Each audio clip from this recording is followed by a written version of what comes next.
self-proclaimed the client experience expert. And I remember not long ago, somebody who's quite close to me in here saying, sometimes you never know where you're going to end up. It's not necessarily where you start. And that is so true for me, because this is certainly not where I thought I would end up. My background is in beauty. I've been in that industry for, I think 30 years, and we'll stop counting, so it's quite a long time.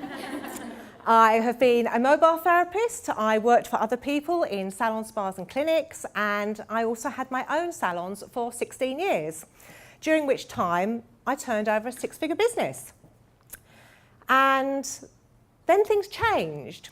My partner thought it would be a good idea for us to emigrate to Canada. So we put on all the information for that, and it should have been 12 to 18 months that it took to do this. So that came and went. 3 years came and went. And at 5 years, I got a blunt email from the Canadian government saying, we've changed the law and we don't want you anymore. We're not accepting people on that application anymore.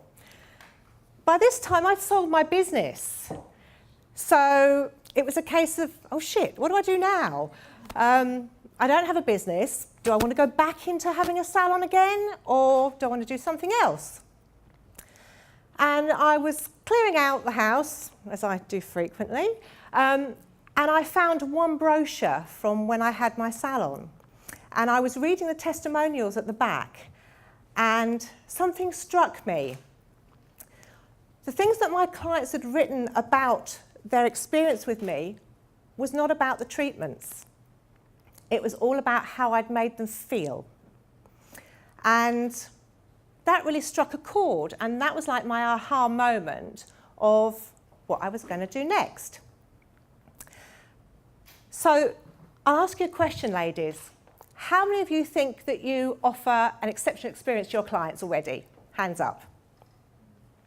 Okay, that's interesting, because 80% of people think that they already offer an amazing experience to their clients. There's a bit of bad news, though. Only 8% of your clients think that you do, which is quite frightening, really. So it's great that so many people want to offer a fantastic experience, but only 8% of them do.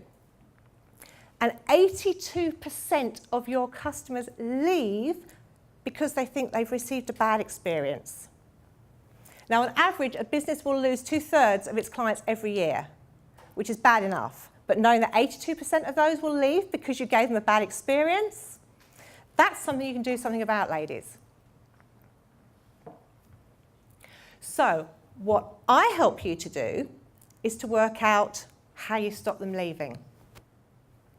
And it's all about how you make your clients feel. It's not about what you do, and it's not about your particular, what do you want to call it, your method of doing it. You're all amazing at what you do, but there are lots of coaches out there. There are lots of consultants out there. There are lots of therapists out there. What makes you different? And this is what I discovered when I was talking to friends. When I had my business, my retention rate for my clients was over 80%. And I thought that was normal. So when I found out it wasn't, that was something that I had to think, well, what is it that I'm doing that I'm making it so easy for my clients to stay with me? And one of the easiest things to do for your clients to ensure that they stay clients with you is ask them what they want. Because, Helen, you said about Maya Angelou, it's another one of my favourites, is it's not, people won't remember what you say, they won't remember what you do, but they will remember how you made them feel. And that's what's important, and that's what's going to set you apart in your business. Because we all do similar things in our jobs, working as consultants, coaches, therapists, etc. But only you do it the way that you do it. And that's what makes you unique. And that's your zone of genius. And that's the thing that you want to hold on to make sure that you keep your clients staying. So as I say, the easiest thing to do is to actually just ask your clients. And it's a really simple thing to do. Again, like Yasmina, I ran a challenge a little while ago, and the results I got back were amazing from people. And it was really simple things that I asked them to do. And one of them was to ask their clients what they did well. And the results that they got back were amazing. And I said, how did that make you feel?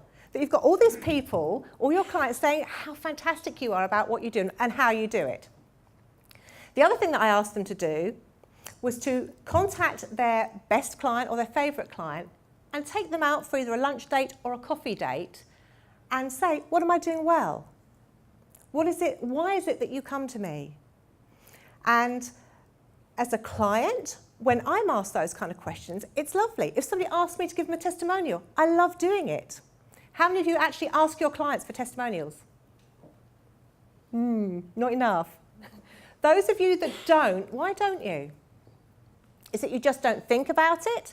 Or is it that you think it's too much of an imposition to ask your clients for that? Again, from a client's point of view, I love it when somebody asks me for a testimonial. Half the time, I wouldn't have thought to give it unless somebody actually asked for it. But when they ask, yeah, great. And in fact, I've never had anybody that I've asked to give me a testimonial that hasn't said, yeah, of course I will. So that's all the good news. That's all the bad news, sorry. There is good news. 84% of people trust recommendations from friends and family.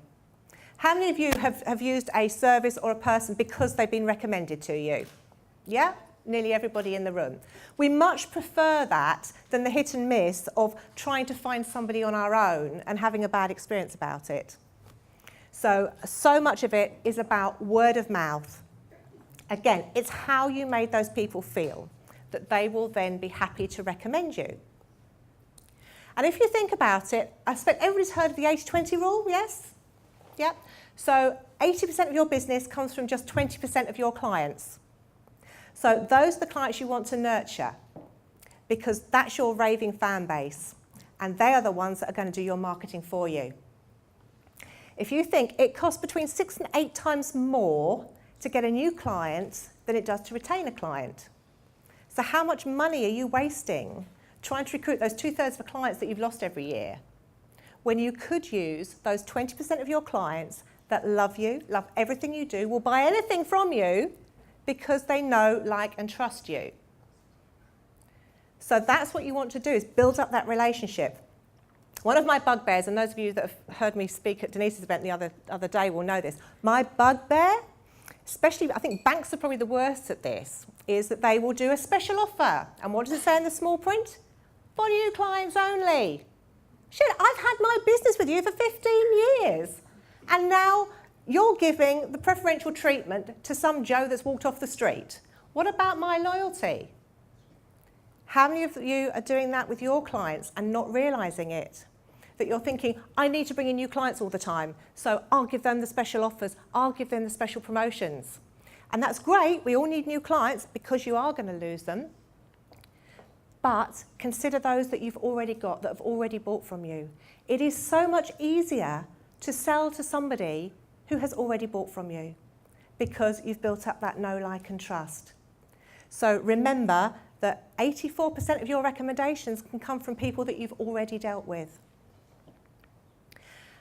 And 50% of an experience is based on emotion. So we're back to feelings again.